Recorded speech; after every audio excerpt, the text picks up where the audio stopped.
প্রতি বছরের ন্যায় বছর পবিত্র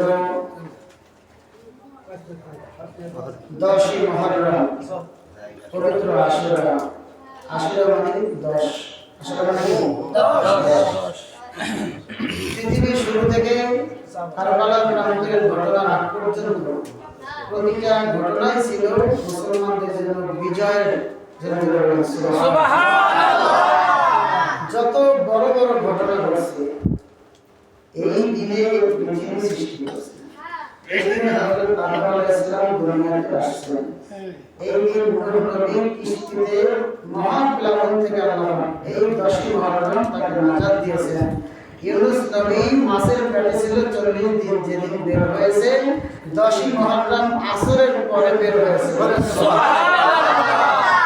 আসরের নামাজ পড়েন ইউনুস নবী মাছের পেট থেকে বের হয়ে আল্লাহর পাকের শুকর আদায় করেছেন, 4 রাকাত নামাজ পড়েছেন। সময়টা ছিল আসরের, আল্লাহর কাছে পছন্দ হয়েছে। আল্লাহ বলেন तमाम দুনিয়ার সব উম্মতে মুহাম্মাদের সহ সকলের উপর আমি আসরের নামাজ ফরজ করে দিয়েছি। সুবহানাল্লাহ। এরপরে হযরত মুসা আলাইহিস সালাতু ওয়াস সালাম নীল দরিয়ায় 12টা রাস্তা রয়েছে, গ্লাস দিয়ে রাখছে মাঝখানে। 12 গোত্রের মানুষ, 12 লক্ষ মানুষ 12টা রাস্তা দিয়ে যাইতেছে, সবাই সবাইকে দেখতে পাইতেছে। নীল দরিয়া পার হইয়া ওপার গেছে, যেই দিন গেছে নাজাত পেয়েছে, এই দিনটা ছিল 10ই মুহররম। ধরে বলেন সুবহানাল্লাহ। ইহুদিরা এই দিনে রোজা রাখে, তারা মুসা নবীকে মানে। অথচ আমার প্রিয় হাবিব সাল্লাল্লাহু আলাইহি ওয়াসাল্লাম দুনিয়াতে আগমনের সাথে সাথে পিছনের সমস্ত ধর্ম, সমস্ত কিতাব সব বাতিল হয়ে গেছে, মানসুখ হয়ে গেছে, কিয়ামত পর্যন্ত আমার প্রিয় হাবিব সাল্লাল্লাহু আলাইহি ওয়াসাল্লামের বাণীত কোরআন এবং সুন্নাহ বলবৎ থাকবে। অন্য কোনো ধর্ম, অন্য কোনো কর্ম আমার আল্লাহর কাছে কোনো দাম নাই। ইন্নাদ দীনা ইনদাল্লাহিল ইসলাম। নিশ্চয় আল্লাহ পাকের কাছে মনোনীত ধর্ম হলো ইসলাম। এই ইসলাম ধর্ম আদম আলাইহিস সালাম পালন করেছে। তখন তার কালেমার নাম ছিল লা ইলাহা ইল্লাল্লাহ আদামু সফিউল্লাহ। সুবহানাল্লাহ বলে। যখন এই কালেমা নূহ নবীর কাছে আসছেন, লা ইলাহা ইল্লাল্লাহ নূহ নবিয়ুল্লাহ। যখন এই কালেমা মুসা নবীর কাছে আসছে, মুসা নবীর কাছে আসার পরে এই কালেমার নাম হলো লা ইলাহা ইল্লাল্লাহ মুসা কালিমুল্লাহ। এরপরে হযরত ঈসা আলাইহিস সালাতু ওয়াস সালাম তার কাছে কালেমা আসার পরে লা ইলাহা ইল্লাল্লাহ ঈসা রূহুল্লাহ। সর্বশেষ নবী হাবিব সাল্লাল্লাহু আলাইহি ওয়াসাল্লামের কাছে এই দিন ধর্ম ইসলাম আসলো। আল্লাহ পাক বললেন আলিয়ামা আকমালতু লাকুম দীনাকুম। আমার সাহাবায়ে কেরাম, আমার উপরে কিতাব নাযিল হয়েছে, সর্বশেষ আয়াত নাযিল হয়ে গেছে। কি নাযিল হইল? আলিয়ামা আকমালতু লাকুম। তায়েফের ময়দানে, আরাফাতের ময়দানে আয়াতটা নাযিল হইল। নবী বলেন আমাকে আল্লাহ পাক ঘোষণা শোনায় দিয়েছে আলিয়ামা আজকে আকমালতু লাকুম দীনাকুম, তোমাদের উপর আমার দ্বীনকে পরিপূর্ণ করে দিলাম। ওয়া আকমালতু লাকুম নিয়ামাতি, আমার যত নিয়ামত ছিল সব তোমাদেরকে দিয়ে দিলাম। ওয়া রাদিতু লাকুমুল ইসলাম দীনা, দিন বা ধর্ম বলতে যা বোঝো একমাত্র আমার কাছে ইসলাম ধর্ম প্রিয়। সুবহানাল্লাহ। সবাই স্তব্ধ হয়ে গেল, যার যার মনে। হযরত আবু বকর সিদ্দিক রাদিয়াল্লাহু আনহু কান্নাকাটি করতেছেন। বয়োবৃদ্ধ সাহাবী নবীজির কাছে থাকতেন, কান্নাকাটি করতেছেন। সাহাবারা বলতেছে আবু বকর আপনি কান্দেন কেন? কয় চিন্তা করছো নি এই আয়াতটা নাযিল হওয়ার ইঙ্গিত হইল আমার প্যারা হাবিব আমাদের মাঝে আর বেশি দিন থাকবে না। সুবহানাল্লাহ। আল্লাহ পাক সব কিছু পরিপূর্ণ করে দিয়েছেন। বাড়িঘর যখন কমপ্লিট হয়ে যায়, মিস্ত্রিরা মালিকের কাছে বুঝায় দেয়া যায় আপনার বাড়ি কমপ্লিট। ঘুরে ঘুরে আপনি দেখেন, যখন এই আয়াতটা নাযিল হইল আল্লাহ পাক বললেন তোমাদের উপরে নিয়ামত সব দিলাম। আল্লাহ পাক তোমাদের ধর্মকে পরিপূর্ণ করে দিলাম।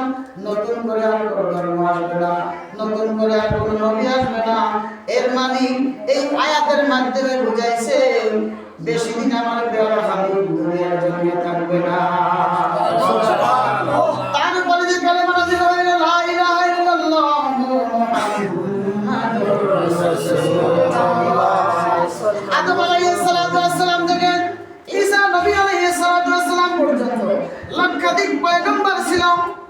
কোন পয়গম্বরের নাম সহ কালেমা আরশের আশেপাশে কোথাও লেখা নাই, কিন্তু আমার আপনার প্রিয় হাবিবের নামের সাথে যে কালেমাটা যুক্ত হয়েছে আরশের চতুর্দিকে চৌকাঠে চৌকাঠে দরজায় দরজায় লেখা লা ইলাহা ইল্লাল্লাহ মুহাম্মাদুর রাসূলুল্লাহ।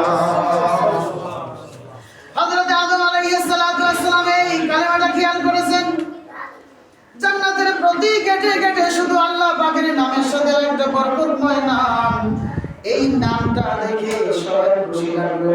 আদম আলাইহিস সালাম ওই দিকে লক্ষ্য করে তওবার পাশাপাশি বললেন আল্লাহ তওবা করতেছি, রব্বানা যালামনা বলে তওবা করলো। সাথে সাথে আরেকটা রাওয়ায়াত দিল আমি যেই বরকতময় নাম আরশের কাছে দেখেছি, জান্নাতের প্রতি গেটে গেটে যেই নামটা আপনার নামের পাশে বসা ছিল, ওই মধুর নামের উসিলায় আদম হাওয়াকে আপনি ক্ষমা করে দেন। সুবহানাল্লাহ। আল্লাহ পাক হযরত আদম আলাইহিস সালামের দোয়াকে কি করলেন? কবুল করেছেন ওই নামের বিনিময়ে যেই নামটা আজও যখন মুমিন মুহাব্বতের সহিত দেয় ভিতরে একটা ঈমানি একটা হালাওয়াত সৃষ্টি হয়, একটা মধু ভিতরে একটা শান্তি সৃষ্টি হয়। এই শান্তি ঘরবাড়ির শান্তি না, টাকা পয়সার শান্তি না, দুনিয়ার কোনো আরাম আয়েশ না, শুধু মুমিন জানে সে কি শান্তিতেই পেয়েছে। সুবহানাল্লাহ। সেই 10ই মুহররম যখন কারবালার প্রান্তরে নবীজির দৌহিত্র ইমাম হুসাইন রাদিয়াল্লাহু আনহু সহ 72 জন সাচ্চা মকবুল নবী প্রেমিক এবং নবীজির বংশধরকে নির্মমভাবে শাহাদাতের পেয়ালা পান করাইল ইয়াজিদ দুষ্ট কাফেরগণ। তখন এই দিনটা ছিল 10ই মুহররম। আসরের পরে এই কাজটা করছে। আসরের নামাজ জামাতে পড়ছে। আসরের সময় আযান দিছে। আযানের ভিতরে আশহাদু আল্লা ইলাহা ইল্লাল্লাহ আশহাদু আন্না মুহাম্মাদার রাসূলুল্লাহ সাল্লাল্লাহু আলাইহি ওয়াসাল্লাম। এই আযান যে আযান এখনো দিতেছি, ওই আযান দিয়া নামাজ পড়া এরপরে তরবারি লইয়া গেছে হুসাইন রাদিয়াল্লাহু আনহুর গর্দান মোবারক কাটার জন্য। কেমন মনে হয় এত মুনাফিক, এত দুর্চরিত্রের মানুষ পৃথিবীতে আর হইতে পারে না। কেমন পর্যন্ত যত মানুষ তাদেরকে স্মরণ করবে গজবুল্লাহি আলাইহি, আল্লাহ এজিদের উপর আল্লাহর গজব করল এবং শিমরের উপর আল্লাহর গজব করল। সংশ্লিষ্ট যারা ছিল এই হত্যাকাণ্ডের ভিতরে সকলের উপর আল্লাহ এবং সমস্ত মাখলুকাতের গজব করল। আমিন বলে। এই 10ই মুহররমের সমস্ত ইতিহাস ম্লান হয়ে গেছে। এই এক ইতিহাসে সব ব্রেক করে দিয়েছে। এর আগে মুহররম মানে গৌরবময় উজ্জ্বল ছিল। যখন মুসলমানের কলিজে আঘাত করছে, কে মারা গেল, কাকে হত্যা করেছে, কাকে শাহাদাত করেছে, নবীজির বংশধর ইমাম হাসান হুসাইন সাইয়্যিদা শাবাবি আহলিল জান্নাহ। প্রতি জুমার নামাজে দ্বিতীয় খুতবায় ইমাম সাহেব বললেন, আল হাসান ওয়াল হুসাইন সাইয়্যিদা শাবাবি আহলিল জান্নাহ। আমার ইমাম হাসান এবং হুসাইন হাসরের ময়দান থেকে শুরু করে জান্নাত পর্যন্ত প্রতিটা মুমিন যুবকদের সরদার হবে। সুবহানাল্লাহ। শিমর গলার উপরে দিলেন, ছুরি চালাইতে যে ছুরি কাটে না, কারণ এই গলার ভিতরে প্যারা হাবিব সাল্লাল্লাহু আলাইহি ওয়াসাল্লামের পবিত্র জবান, পবিত্র ঠোঁট মোবারকে হাজার হাজার চুমু হযরত হুসাইনের গলার ভিতরে লেগেছে। এত চুম্বন খেয়েছে, দুনিয়ার কোন ছুরি তাকে কাটতে পারে না। বারবার চেষ্টা করার পরে যখন ব্যর্থ হয়ে যায়, ইমাম হুসাইন ডাক দিয়ে বলে,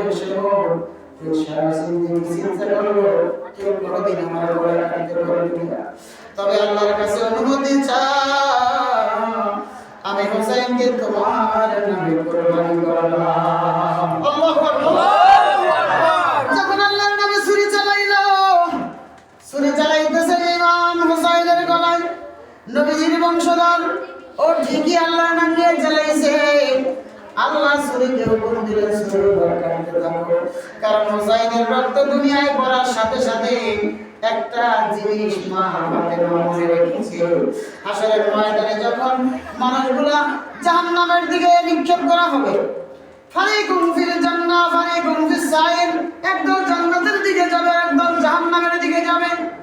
নবী সাল্লাল্লাহু আলাইহি ওয়াসাল্লাম আরশের নিচে সিজদা দিয়ে আল্লাহকে ডাকতে থাকবে। আশেপাশে সবাই ফয়সালা হয়ে যাবে, নবীকে দেখবে না, সাহাবাকে দেখবে না।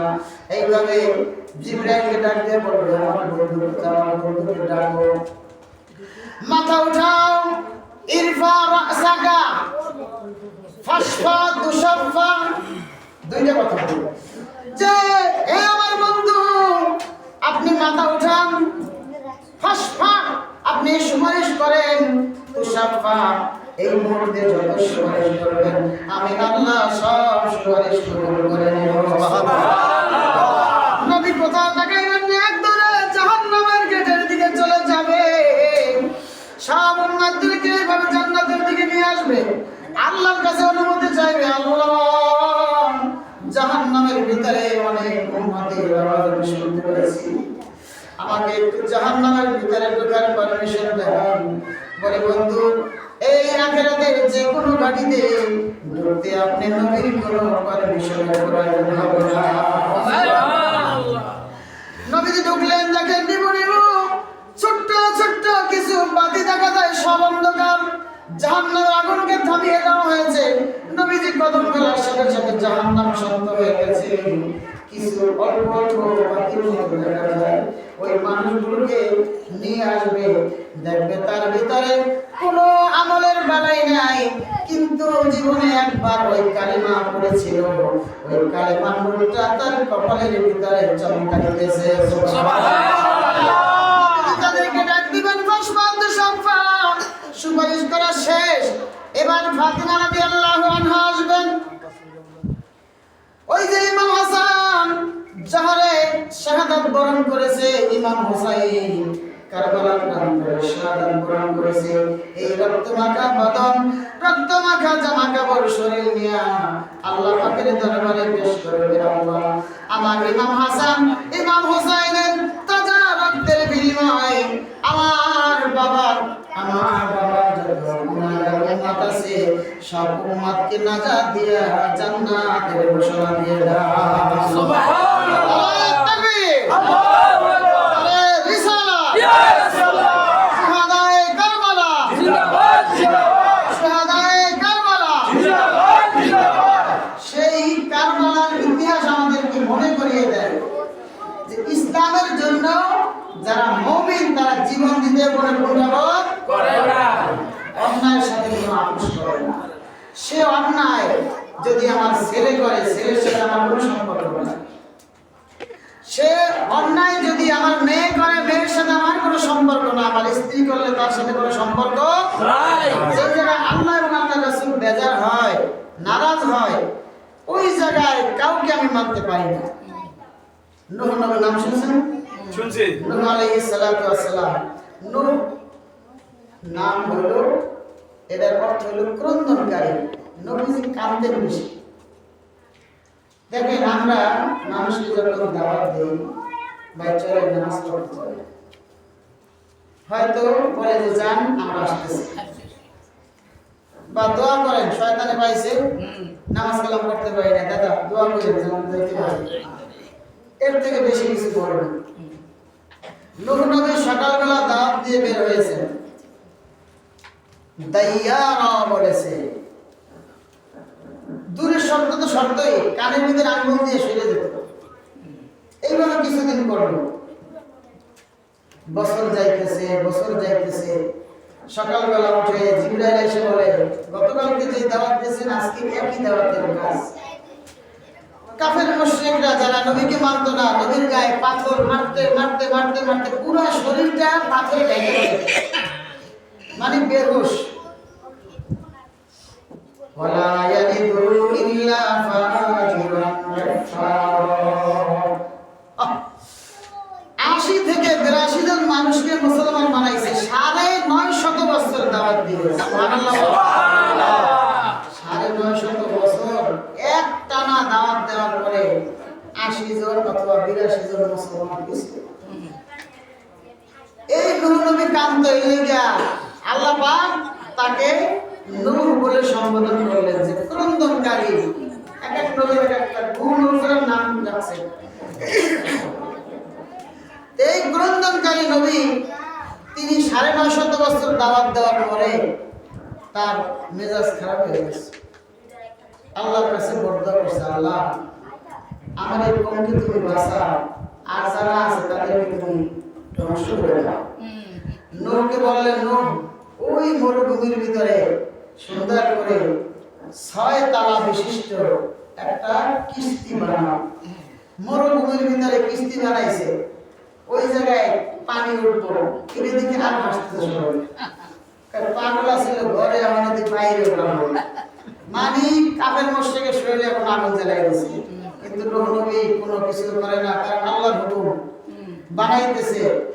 আর পাশে এক বুড়ির ঘর, বুড়িকে স্পেশাল ভাবে একটা দাওয়াত দিল, বুড়িমা আপনার এই চুলার ভিতর থেকে যখন পানি উঠবে তখন দৌড় দিয়ে আমার কিস্তির দিকে আসে, কারণ এই কিস্তি ছাড়া আর কোনো দ্বিতীয় রাস্তা নেই কোনো মাখলুক, কোনো মানুষ বেঁচে থাকা। অতএব কিস্তির ভিতরে যারা আসবে তারাই পার। যখন সবাই আসলো কাছাকাছি, এবারে কিস্তির ভিতরে ওঠার পালা, সব জোড়ায় জোড়ায় জোড়ায় জোড়ায় উঠলো। মানুষ জাতি উঠলো মোট 82 জন। আর তা সব মাখলুক দুজন দুজন করে উঠা সব হিংসা জানার একদিকে সব এভাবে ভাই ভাই সব একদম উপরে হলো মানুষ। কারণ অলক্ষণে কারণা বাণী আদম, আমি আদমকে সর্বশ্রেষ্ঠ সর্বোত্তম এবং দামি করে পাঠাইছি বলেন হযরত নূহ আলাইহিস সালাম সবাইকে ডাকলেন, কিস্তিতে ওঠো। চতুর্দিকে পানি শুরু হয়ে গেল। আস্তে আস্তে আস্তে আস্তে পানি উঠতে উঠতে মরুভূমির সেই কিস্তির সাথে পানিটা ছোঁয়া লাগলো। যে কিস্তি আস্তে আস্তে ভাসতে শুরু করলো। নূহ নবীর ছেলে ছিল কেনান।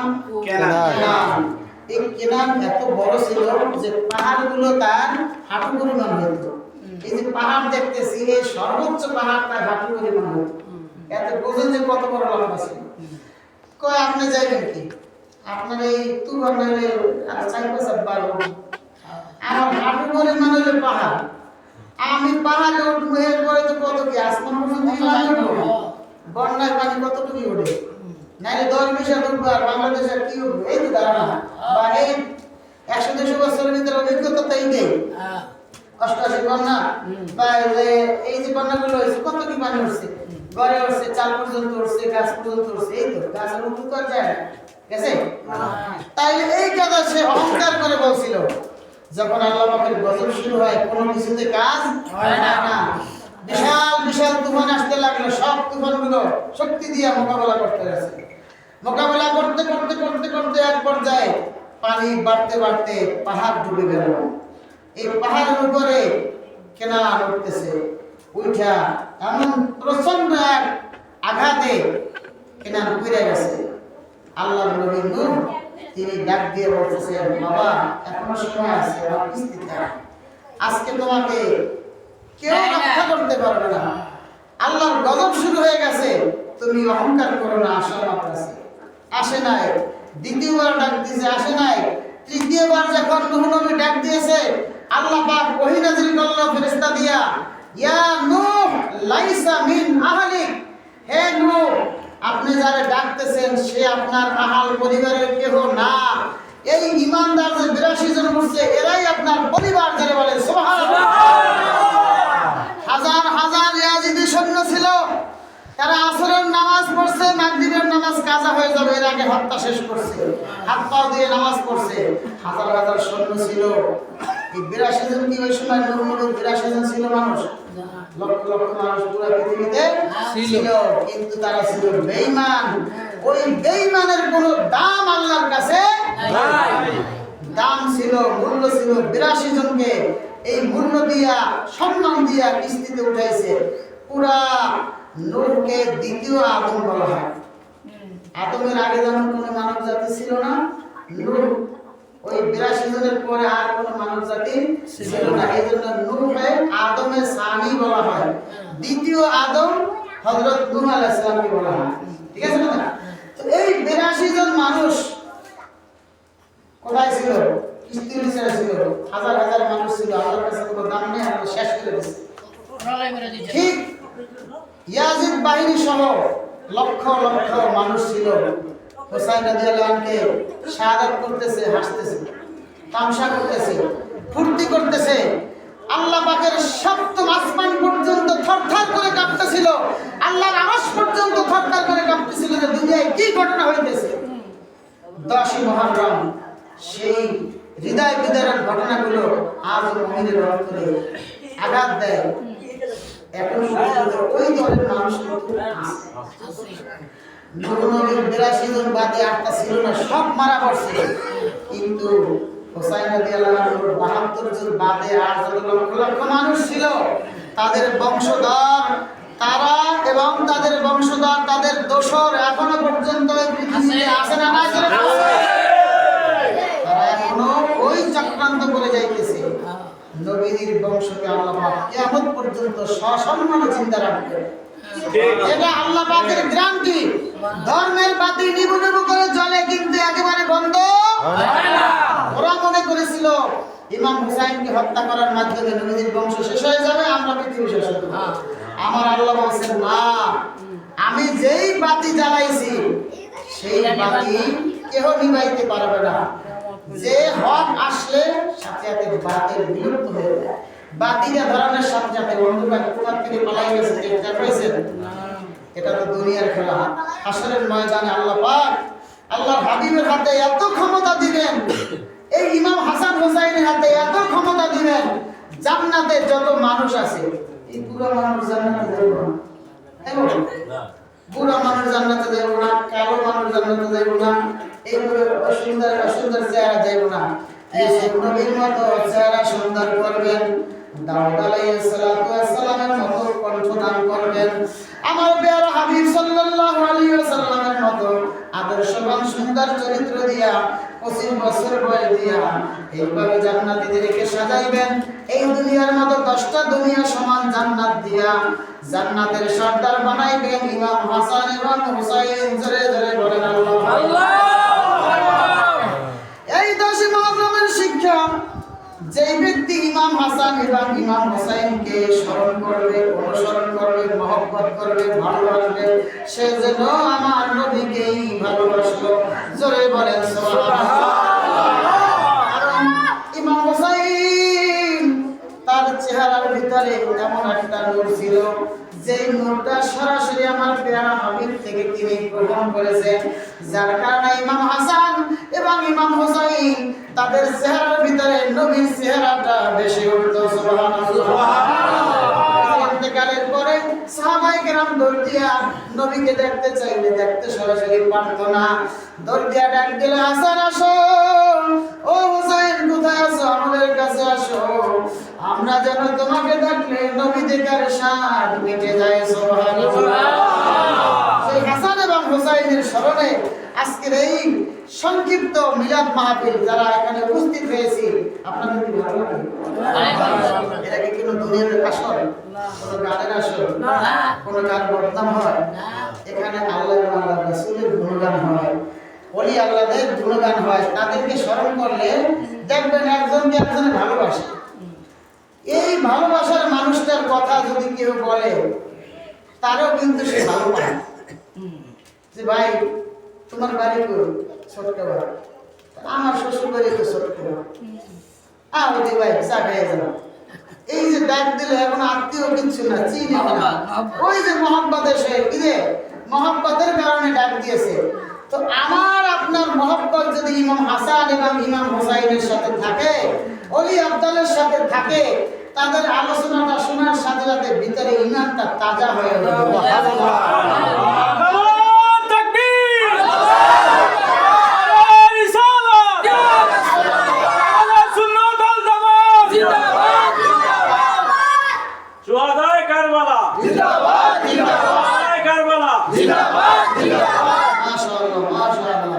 আবু বকর সিদ্দিক, এই কথাটা বলে শেষ করব। আবু বকর সিদ্দিক রাদিয়াল্লাহু আনহু নবীজির সাথে যতবার ছিলেন, আল্লাহ পাক ওহী পাঠাইলে জিবরাইলকে বলতো, আমার হাবিবের পাশে যে বৃদ্ধ লোকটা আছে তাকে আমি আল্লাহর পক্ষ থেকে সালাম জানাই দিও। সুবহানাল্লাহ। তিনি গারে হেরা হিজরতের সাথী এবং তিনি ইন্তেকালের পরে নবীজির কাছে পারমিশন চাইছে দুইজন সাহাবী। এর ভিতরে এক নম্বর হইল আবু বকর, দ্বিতীয় নম্বর হইল হযরতে ওমর রাদিয়াল্লাহু আনহু। ইন্তেকালের পরে নবীজির রওজার পাশে লাশ রাখা বলতেছে, ইয়া রাসূলুল্লাহ, আপনার পাশে রাখবো, যদি অনুমতি দেন। স্পষ্টভাবে হাজার হাজার মানুষ উপস্থিত হয়ে স্পষ্ট সহসা কানে শুনতে পেয়েছে যে আল্লাহর হাবিব বলতেছেন, দুনিয়াতে যে আবু বকর আমার সাথী ছিল, পরকালে আবু বকর আমার সাথে থাকবে, অনুমতির কি আছে? সুবহানাল্লাহ। হযরতে ওমরের ব্যাপারে একই তথ্য দেওয়া হয়েছে, একই আওয়াজ সবাই শুনতে পেয়েছে, কারণ ওই কাজটা তারা করে গেছে। যতবার আল্লাহ নবীর কাছে ওহী পাঠাইতো, আবু বকরকে আল্লাহ পাক সালাম জানাইতেন। হযরত আবু বকর সিদ্দিক রাদিয়াল্লাহু আনহু বলেন, আমরা একদিন বসা, আবু জাহেল আসতেছে, নবীকে দেখা 100 গালি দিয়েছে। সাহাবার সংখ্যা কম, নবীজি বলছেন কথা বলবো না, ধৈর্য ধরো, কোনো বাদ প্রতিবাদ করবো না, ওরা যা বলে বলবো, এখন তোমাদের প্রতিবাদের সময় না, ভিতরে ভিতরে ইরাদা করো, আল্লাহ পাক একদিন বিজয় দিবে, ওই পর্যন্ত একটু সবর করো। তো ওমরের মেজাজ খারাপ, মাঝে মধ্যে গরম হয়ে উঠত। আবু বকর রাদিয়াল্লাহু আনহু সে পাশে বসা আবু জাহেল সাহেব বলতেছে মুহাম্মদ সাল্লাল্লাহু আলাইহি ওয়াসাল্লাম চেহারা খুশি কত খারাপ কেমন দেখা যায় এইভাবে কুৎসা রটাইতেছে এবং গালিগালাজ করতেছে। আর ওরা চলে যাওয়ার পরে হযরত আবু বকর বলতেছে ইয়া রাসূলুল্লাহ আমি তো দেখতেছি সূর্য আসমানে নাই, সূর্য আমার সামনে বসা আছে। সুবহানাল্লাহ, সুন্দর মায়াবী চেহারা, একটা কালিমার দাগ নেই, একটা কোনো আচরণের দাগ নেই। মনে হয় যেন জান্নাত থেকে আল্লাহ পাক নিজ কুদরতি হাতে পাঠাইছেন। আমরা দেখতেছি পুরো শরীরটার ভিতরে নূরে ঝলমল করতেছে। সুবহানাল্লাহ বলেন। সাহাবায়ে কেরাম নবীকে ডাক দিয়ে বলেন ইয়া রাসূলুল্লাহ হযরত আবু বকর আপনার প্রশংসা করলেন। একই টাইমে আবু বকরের বিপরীতে আবু জাহেলের বাসায় বা কাফেরেরা আপনার বদনাম করলো, তার কারণটা কি? আল্লাহর হাবিব বললেন তোমার কলবটা হইল আয়না, আয়নার ভিতরে যদি তুমি লাইট মারো ওই আয়না থেকে একটা আলো তোমার দিকে আসবে। আগে ছোটবেলা আয়না নিয়ে বাইরে যেতাম, আকাশের সূর্যটাকে আয়নার ভিতরে ধরে ঘরের ভিতরে লাইট মারতাম দিনের বেলা। কি আছে কিনা? এই যে লাইট মারলো, কারণ আয়নাটা যত পরিষ্কার থাকবে তত তোমার আসল রূপটা দেখা যাবে। আয়না যদি ভালো থাকে তোমার রূপটা আয়নার ভিতরে দেখতে পারবা। আয়না যদি খারাপ থাকে, দুয়াশা থাকে, ঘোলাটে থাকে, তুমি তোমার চেহারা দেখতে পাইবা না। তোমার কুৎসিত চেহারা ওই আয়নার ভিতরে বসে উঠবে। হযরত আবু বকর সিদ্দিক তার ভিতরে ঈমানের আয়না বসানো। ওই ঈমানের আয়না দিয়া যখন আমার দিকে তাকাইলো, আমি নবীজির আসল রূপটা আবু বকরের অন্তরের ভিতরে বসে উঠল। অন্তর থেকে চোখে সিগন্যাল দিল, কানে সিগন্যাল দিল, মুখে সিগন্যাল দিল। সরাসরি নবীজির প্রশংসা অনারবভাবে আবু বকরের মুখ থেকে বের হতে শুরু করেছে। সুবহানাল্লাহ। পক্ষান্তরে আবু জাহাল উতবা সাহেবা ওদের কলবটা হইল অন্ধকার পুকুরিতে ভরা। ওরা আমি নবীকে দেখতে পাই নাই, ওদের যে কুফরের সূরাটা অন্ধকারটা কুৎসিতা এইটা ওরা নিজের চোখে দেখতে পেয়েছে, আমি নবীজিকে ওরা দেখে নাই। সেই নবীজির দিদার আমরা পেতে রাজি আছি না নাই? নবীজি তাকে ভালোবাসেন, তাকে ভালোবাসা দরকার আছে না নাই? হাসান হোসাইনের মহব্বত বন্ধুরা ইমানের একটা অংশ। আহলে বাইতের মহব্বত ইচ্ছা করলে করলাম, না করলে না করলাম, এটা চলবে না। আহলে বাইতের মহব্বত যদি কোনো ইমানদারের ভিতরে না থাকে ওটা ইমানদার বলে আল্লাহ গ্রহণ করবেন না। সুবহানাল্লাহ। সেই জন্য সেই শুহাদায়ে কারবালার স্মরণে আমরা এখন মিলাদ মাহফিল দোয়া দুরূদ করব। সকলে রাজি আছেন ইনশাআল্লাহ? ইনশাআল্লাহ। সালাম দেয়া নবী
Salam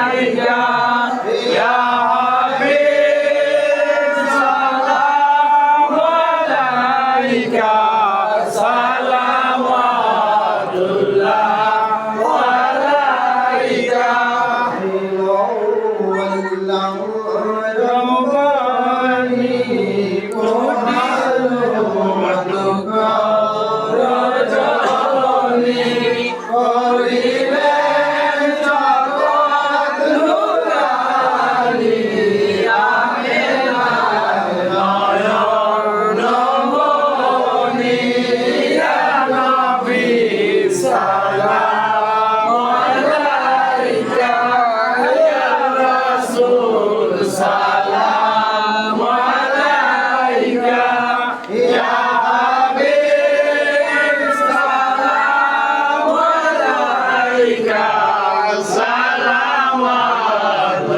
সালাওয়াতুল্লাহ আলাইকা নবী লেখিলেন ধ্যানের রজবী তুমি আইলে দুনিয়া আধারে নবী দর্শনে ইয়া নবী সালাম আলাইকা ইয়া রাসূল সালাম আলাইকা ইয়া হাবিব সালাম আলাইকা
शमे बजने हिदायत मेरा तो सलाम मोहम्मद का निशाना शुहदाए करबला उस हुसैन शहादत मेरा तो सलाम मुस्तफा जाने रहमत मेरा तो सलाम शमे बजने हिदायत मेरा तो सलाम सेला जो इमाम लोका